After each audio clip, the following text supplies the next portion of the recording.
You said you love VWs. That's why you won't get to comment on the T7.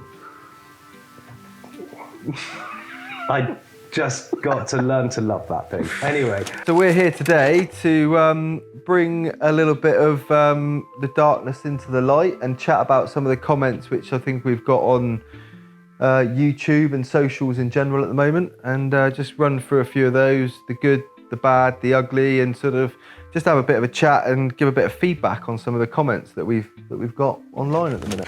It's a pity that Volkswagen have now been reduced to badge engineering transit vans. Instead of building what was arguably the best mid-size van on the market, it's the end of an era. Yes. Yeah.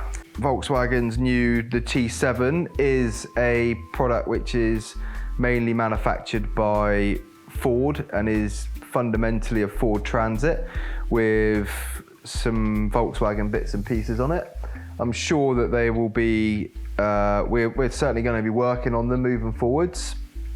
And, you know, we've already got some on their way to us that we'll be working on. We'll be trying to obviously add our flair to them, make them look a bit better than what they do currently. We'll be certainly doing a lot of R&D on it and doing what we need to do. What I think a lot of us were hoping was that the new Volkswagen was going to be a Volkswagen collaboration with Ford. I think what's come to light over the last couple of months is that it's very much a Ford-based product with Volkswagen touches and elements to it. So I mean, watch this space, because our first T7 will be arriving in the next couple of weeks, and we'll be going full R&D on what we're going to do with that van moving forwards. Guys, we need to learn to love the T7.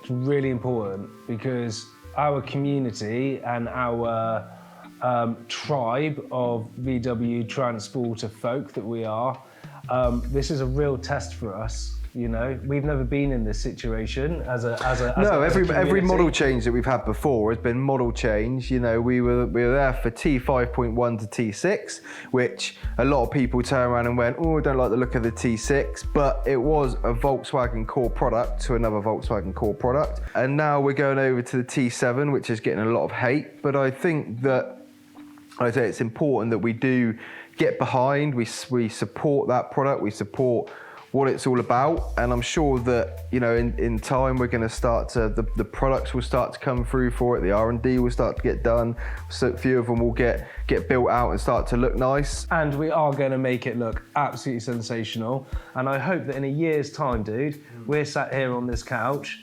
loving our new T7s. Yeah. I mean, when the 6.1 came out, I mean, everyone had an absolute meltdown with her sort of gormless front end, and everyone said she looked buck teeth, and you know, and her dog bone, whatever that bit's called.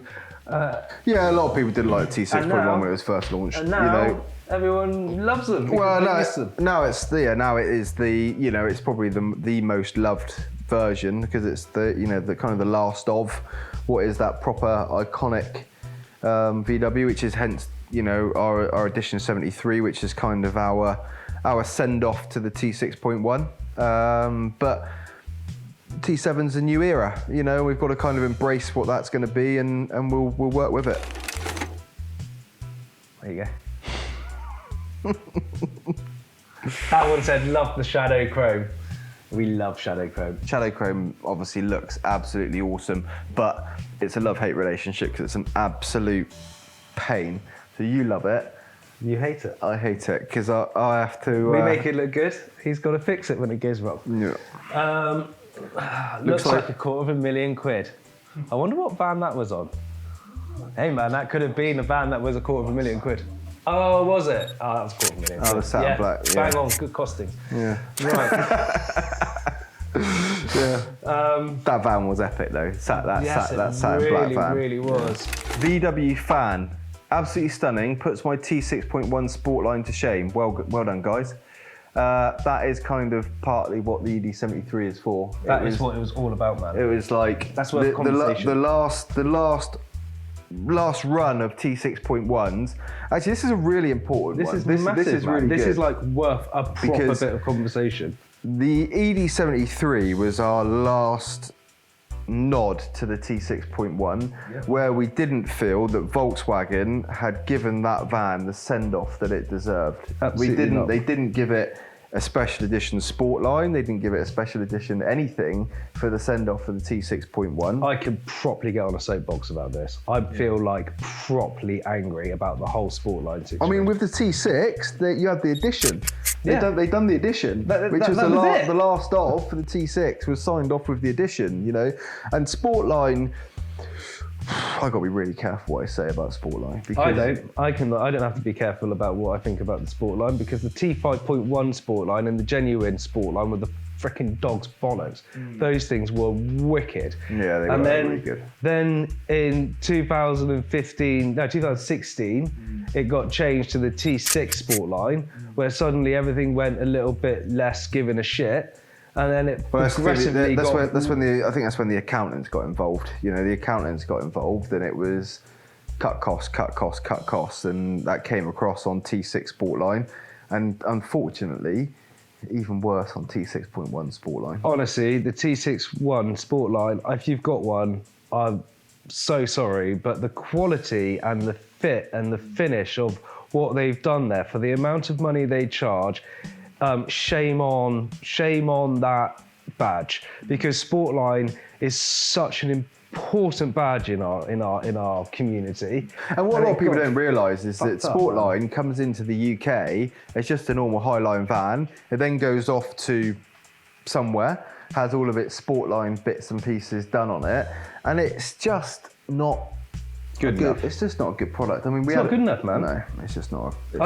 When we did that video, when we in lockdown, we went out and bought a brand new Sportline. No good, yeah. And that video had to be like literally edited because I was so disappointed. Wasn't it, Jord? Put the airline on it and literally the paint fell off the front of it. And it's like, we paid a lot of money for that van. Like, not fair. Sportline, that Sportline badge. should be the pinnacle. Sportline should be the pinnacle, because when you go and search for the highest spec model that you can buy as standard, people automatically think that Sportline is the highest spec that you can buy. And unfortunately, a Sportline just isn't the product that it used to be. Like, say, T5.1 Sportline was an absolutely amazing product, like really well thought out. So like, even T5.1 had like the leather panels on the doors, and it had proper leather seating inside of it. It was like, that was a great product, and they kind of lost their way a little bit since then. You know, the Gen 1 Sportline was also a really good looking van. That was like that lower valance that they put on there. The Gen 1 Sportline and the T5.1 Sportline, when it was passion, not logic. Really cool van. I'm a big fan of the innovation that goes into these builds. Love seeing the results. I'm not sure I could be decisive enough to spec a Van Haven build, but my relatively modest van was done by someone who now works at Van Haven, and I wouldn't be without it. I've also got a 1970s Alpha 750 GTV. 1750 GTV. Nice car. Cool car. And the two complement each other perfectly. Well, first of all, that's a lovely car. Congratulations on having a awesome Alpha. Parked up next to your Transporter. Sweet. That's a cool driveway. I understand where you will come from, and I can see that if you were looking in from online, seeing how detailed and how much thought process goes into each and every build, from the outside it would be really daunting. Yeah, I think from the outside, looking at all the options, all the spec, all the different designs, all the carbon, the blends, the interior options, all of that, would look at it and go, bloody hell, this is like... Where do I start? Where the hell do I start with this? It's like, it's so many different options that go into that. But I think the important part with that is that I think most people feel the same when they first come and try and do a spec. Yeah, absolutely. I mean, we always use the plumber, don't we? You know, so if you're building your property and you've got a plumber in, you're like, I would like to put a tap here. The plumber very often is going to go, no, I can't put a tap here for X or Y reason, whatever that is. Or if you've got the plumber that just says, yes, you know, I want to put a tap here and this here and that there, and he just goes, oh yeah, I'm just going to take your money. I'm just going to take your money.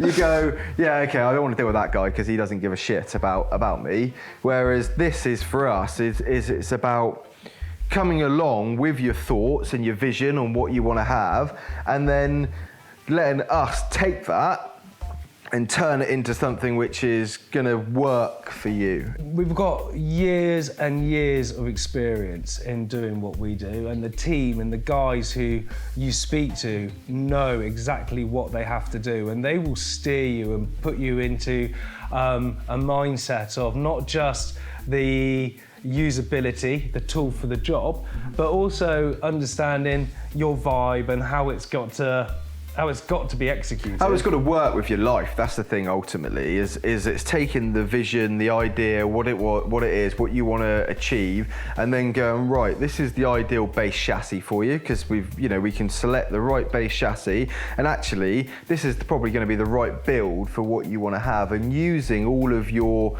creative input into that, and then letting us turn it into something which is going to work really well for your lifestyle and what you need to do. You know, it's like the carbon fiber. Carbon fiber is beautiful, but it's not for everybody. You know, for some people, carbon fiber on a van it's impractical. It just won't work. You want to go down those dirty lanes. You want to go and drive it through the fields, get down to that location for a ride or a surf. You don't need a carbon fiber kit. You need a raptored side panels and the big side bars and it's use case. Like I say, what works for one doesn't work for everybody. So I think on that, I think it's one of those that's, like I say, not being decisive enough to spec a Van Haven build.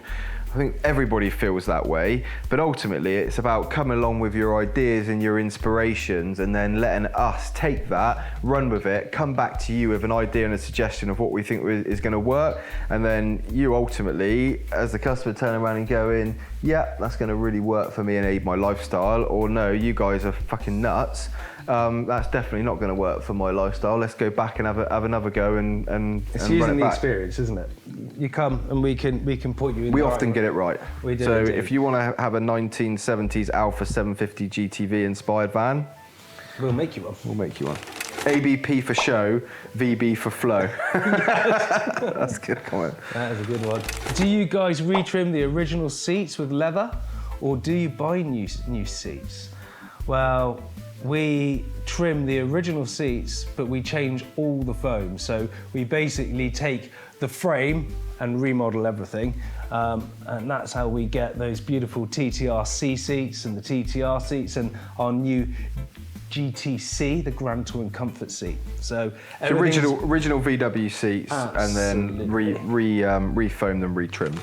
They're overpriced. Why would anyone spend 60k upwards on a van that's got cheap, fake parts, that's full of a stretch carpet? It's just a panel van, crap engine, especially with the AdBlue. Why be cramped up, sleeping in a van after working all weekend? Just stay in a hotel. Well, I suppose... Overcome that one. Well, overpriced spending 60k upwards. I mean, these are brand new vans, bespoke built to everyone's requirements, and actually 60k in 2025 doesn't really get you much of a car. I mean, a new Range Rover's now is 200 grand for a top spec Mercedes Range Rover. S-Class, that's 120 grand. An XC90, 92 grand. Yeah, M3, so new 3 Series, they're 120 grand. So, all of these cars... You can't sleep in. You can't sleep in them. But they're not full of stretch carpet, but either are our vans. Our vans are not full of stretch carpet. So I'll put it to you like this, Russell. 60 grand is an awful lot of money to spend on a panel van. But these are not panel vans. These are vehicles that have been handcrafted. The parts are not fake. They are very much genuine bits that we manufacture. They're all bespoke made for us. So. Which takes hundreds of hours in innovation and R&D to make sure that everything works with themselves. And then why be cramped up sleeping in a van after working all week? Just stay in a hotel. Well, I think that's exactly the thing. If you are choosing to have a van that you're going to sleep in, which a lot of our customers are not using to sleep in the van. They're using it for work or a day van or something to take the kids to school, or just a family day-to-day vehicle, which we get a lot of people who are coming from having Range Rover, XC90, that sort of size vehicle, and looking at it and turning around and going, I want something which is going to have all of the comfort of a XC90 or a Range Rover, but actually I've got enough room to put the kids, the bikes, the dog and the fishing gear and all of the other stuff which goes with our busy day-to-day lives. That's one of the ways that the vans really come into their own, because you get all the comfort, all the luxury, but you get the space and the versatility where you can... On the sleeping on a van bit, right, if you, like, we know we have heavy jobs, we're busy, we're doing an awful lot, and sometimes it's just so nice to have a little bit less. You know, less is more sometimes. Actually going out somewhere beautiful, being with your loved ones, your friends or your family, and setting up for the night, having a fire, cooking on the barbie, sleeping in your wagon. It's genuinely don't get me wrong, lovely thing. I love going away and having a night at a hotel. You know, I love going away and having a night at a hotel. But actually, on a Friday, when you finish work and you've had a stressful week, being able to have your van preloaded with all your stuff in it, you go home, you jump in your van, and you go and bugger off into the wilderness for a couple of nights. It's really nice. And go and stay somewhere where you couldn't normally stay, and wake up with a view of a beautiful, like, been up in North Wales, you know, a few weeks ago, and you wake up and you've got a beautiful view, beautiful scenery, you've got the kids there with you. You can't beat that. You can't beat that. That's soulful. It's a real human connection. And that's the less is more type thing. Sometimes it's just got so much value. And you're travelling from one place to another. You know, you want to go travel down through Europe, and you want to go and see the sights. You want to be able to go and drive to a city in a van, and then be able to go and stay outside that city, get your head down, go and stay in a site for a night, get your head down for a night, and carry on your way, because you're going to go down to go mountain biking, you know, or you're going to go skiing or snowboarding or whatever it is you're going to do. You can just go and get your head down for the night, get on your way again.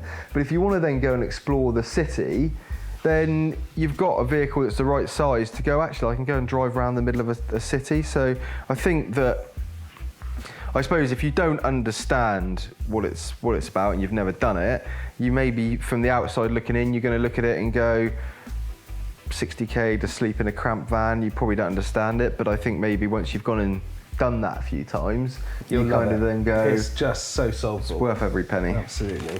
The next comment is, what a load of self-indulgent crap. It's a grossly overpriced van, nothing more, nothing less.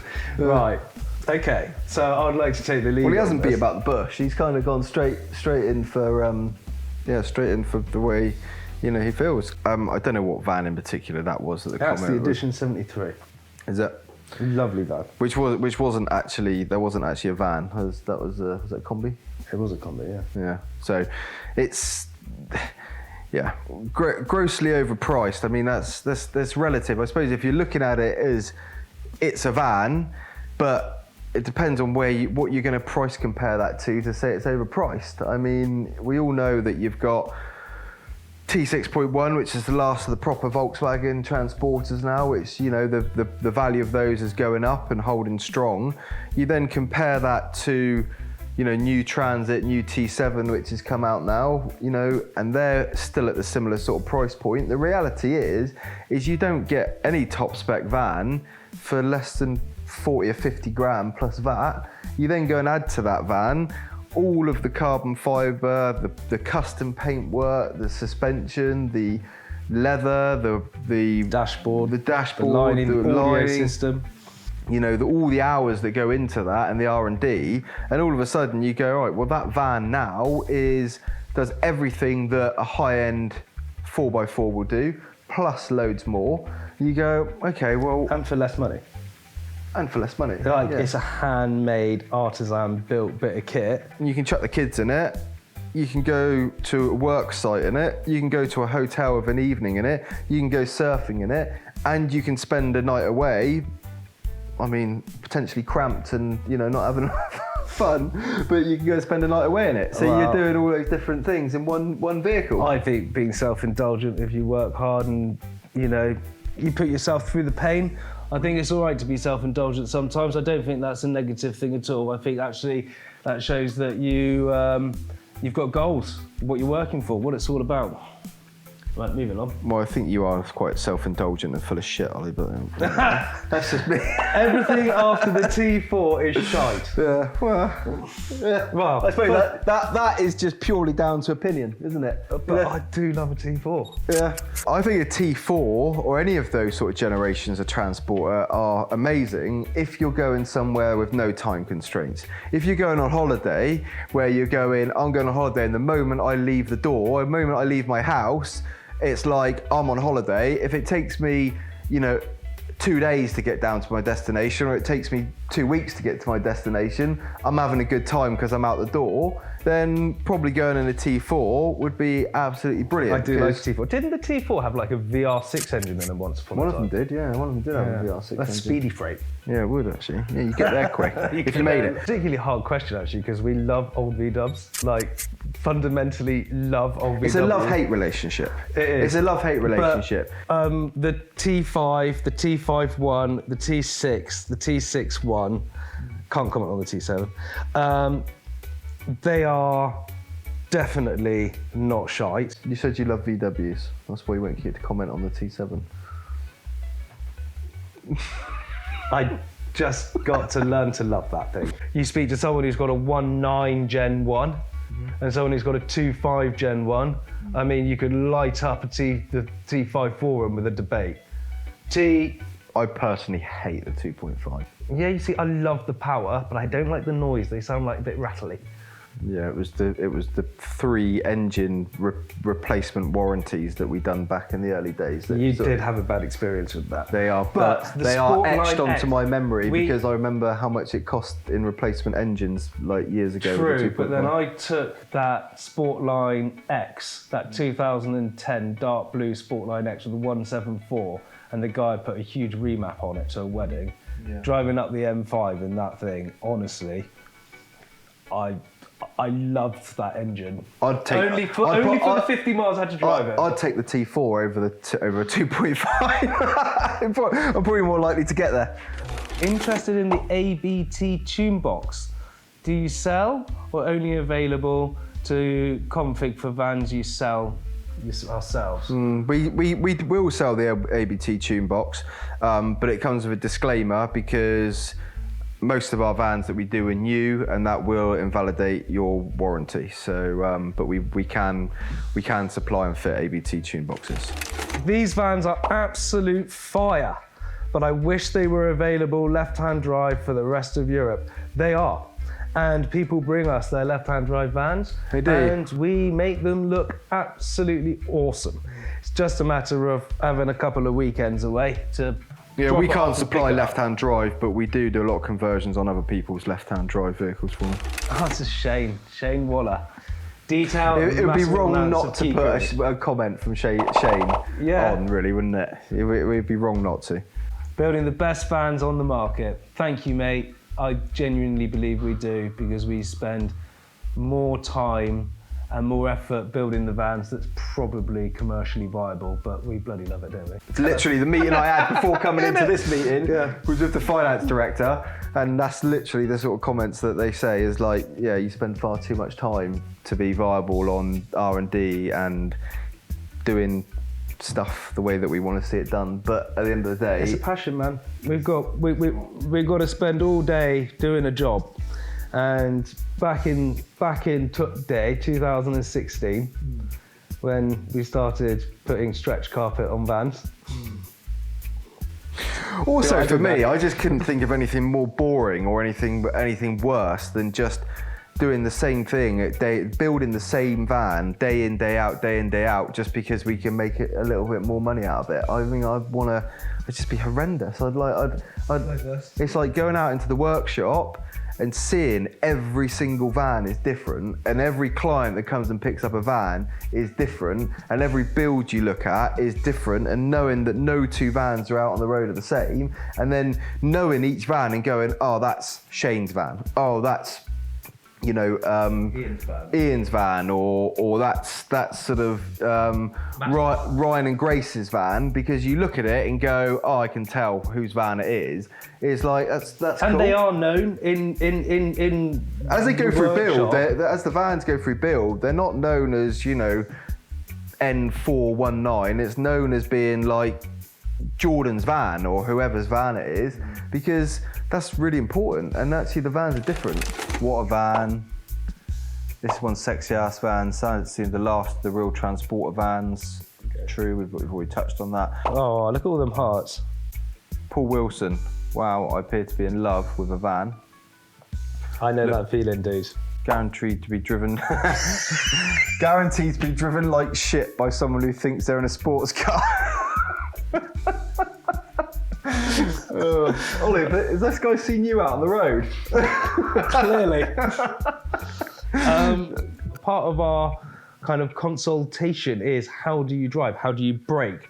And people have to be honest with us, because if you drive very reserved and gently, then you get a different wheel and tyre and suspension setup. Yeah, I think this is actually a really good point. This is a really good point, because Lorna, my wife, she drove a van the other day that I took home that I wanted to have, which was on VB and was a really soft setup, which I loved. It was the same setup as what was on Rob's van, which was the Swamper wheel and tyre with the VB air suspension, which I drove all the way back from Fishguard the other day and was like super comfortable. It was like driving a X5 or a big 4x4. I loved that. And then I took it home to Mrs. O, who currently drives really low ABP suspension, like quite a hard ride van.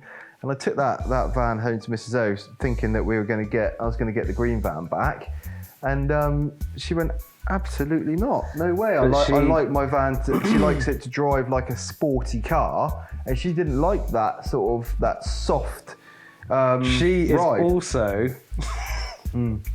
Sorry, Lorna, but you do drive a transporter like a sports car. Yeah, that's a good point actually. Yeah, she does. Yeah. Oh well. So if you drive, if you like to drive your transporter like a sports car, low profile tyres, ABP suspension. We've actually answered this guy's question. How does the van ride and handle on VB Air ride compared to H&R coilover kits at 75mm? The VB Air drives at about 25mm, I think, is it? Yeah, very soft, very, very soft, that setup, very soft, very easy to use as well. It's just one button and you can do all your settings on that. The H&R doesn't matter really how low you go, it still kind of feels and responds the same way. To be honest, we end up rubbing if we go too low, and I know they say if you're not rubbing you're not dubbing, but we can't have that. Yeah, I think actually that coilover kit is probably the closest thing to VB Air that you can get. That on an 18-inch wheel with a 255 height tyre, 255/45 18. That thing is just beautiful. Can you build one for me so I can take it home to Mrs. O and see if I can get her out of the... We have one in build. Yeah, we do a grey long wheelbase. I keep having to uncross my leg every time I do it. Can you swipe?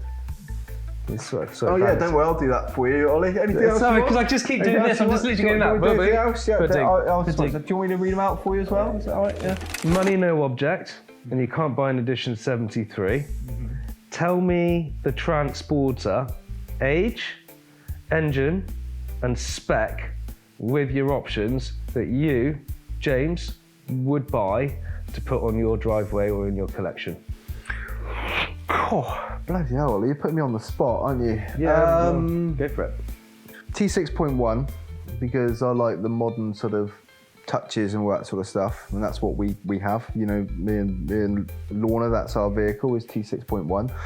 I'd actually have a 150 because I like the way that the power delivery of the 150 and the reliability of the 150. 204 is still reliable, but for me, my van now is going to be a T6.1 that I'm going to keep for a long time. So I'd have 150 long wheelbase because we can do all the bits and pieces, put the mountain bikes and everything else in the back of it.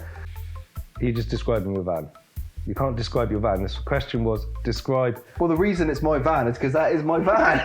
So, out of all the time, that would be that. Well, of course it is. That's the van I've got. Okay. Otherwise, I wouldn't have that van. I was trying to be like a little bit more like let's like have an AI, so let's have a deep dive into James' brain and which is your favourite. There's not a lot in there, mate. It's the van that I own is my ultimate van. So it's like for me, it's T6.1, long wheelbase, ABP suspension, full carbon kit, stealth pop top roof, banging sound system, like. That's it for me. That is my van, and then the ability for combi sleeper, so the ability to take the system out the back. So I've got a van to use day to day, and we chuck all of our bikes, all of our kit, all of our stuff in the back of it day to day. Put the dog in there. Kids just fill it full of crap and generally destroy the van on a day-to-day basis, to the point of where there was mud on the seats the other day when I come back, and I said to Lorna, what the hell has gone on here with the van? And she goes, I picked the dog up from the groomers and she slipped her collar. And he said there was other dogs there, so I just grabbed hold of her and like threw her in the van, and then she's like jumped up and got mud all over the... That's what it's for. Not for me, it's not. It's like, it really annoyed me, but yeah. But so that's it for me. That's the ultimate van. And then come to the weekend, chuck the camping stuff in, put the camping pod in the back out the garage, go away, have a couple of nights away, being really cramped, sleeping in our van for a couple of nights. I bloody love it. How about you? So my all-time favourite VW transporter is a long wheelbase T6. In Blackberry, 140 DSG, with a comfort dash and a sunroof, and then exactly the same as yours, combi sleeper with a pod in the back. The same format, because I'd do exactly the same. Blackberry was a cool colour too. Oh, such a cool colour. I absolutely... Sean hated it.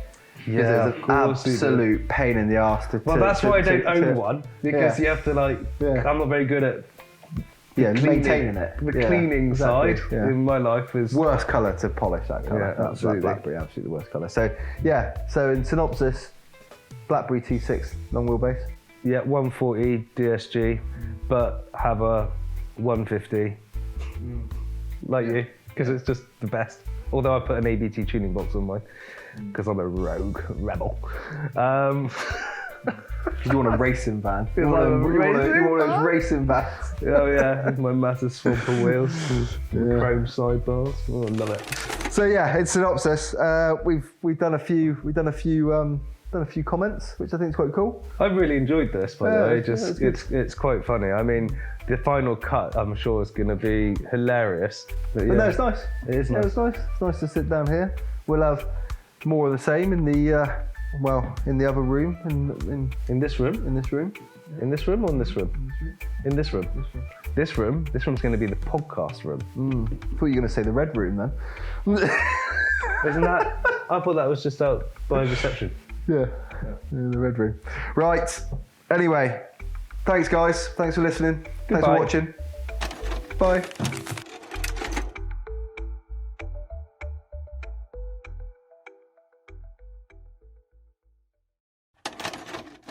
I think it's the best transporter to ever be made. Clearly. Without any shadow of a doubt. Clearly. It's